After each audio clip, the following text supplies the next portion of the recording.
രാജ്യം ഭരിച്ച രാജാവ് തൻ്റെ സഹോദര സ്ഥാനത്ത് അല്ലെങ്കിൽ ബദലുമായ സ്ഥാനത്ത് അദ്ദേഹത്തുമായി എന്തോ ഒരു കോപം വന്നിട്ട് അദ്ദേഹത്തെ വീട്ടുതടങ്കലിലാക്കിയെന്ന് പറയും ചരിത്രത്തിലെ ഒരു സൂചന.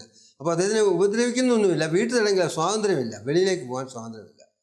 ആ ഒരു മാനസികമായ വ്യഥയുടെ സമയത്ത് അദ്ദേഹത്തിന് ഭാര്യയെ പോലും കാണുവാൻ പറ്റാത്തൊരു സാഹചര്യമായതുകൊണ്ട് ഒരു കിളിയിലൂടെ അദ്ദേഹം ഭാര്യയ്ക്കൊരു സന്ദേശം അയച്ചു കൊടുക്കുന്നു എന്നതാണ് സങ്കല്പധാര.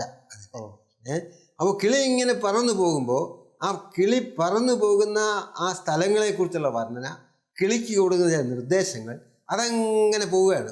പോയി ആ കിളി ഏതാണ്ട് മധുരാങ്കൂർ ഭാഗം എത്തുമ്പോൾ ആ കിളിയോട് പറയുകയാണ്, നീ തിരുവല്ല ഭാഗത്ത് വരുമ്പോൾ തെളിവിൽ സന്തോഷത്തോടു കൂടി എനർജറ്റിക്കായിട്ട് നീ ചെന്നിട്ട് ഈ പ്രമുഖരായ പത്തിലത്തിൽ പോറ്റിമാർ താമസിക്കുന്ന ഇല്ലങ്ങളിൽ ഇളമൺമന എന്ന് പറയുന്ന ഇല്ലത്തിൽ പോയി വിശ്രമിച്ച് ആഹാരം കഴിച്ചിട്ട് നീ യാത്ര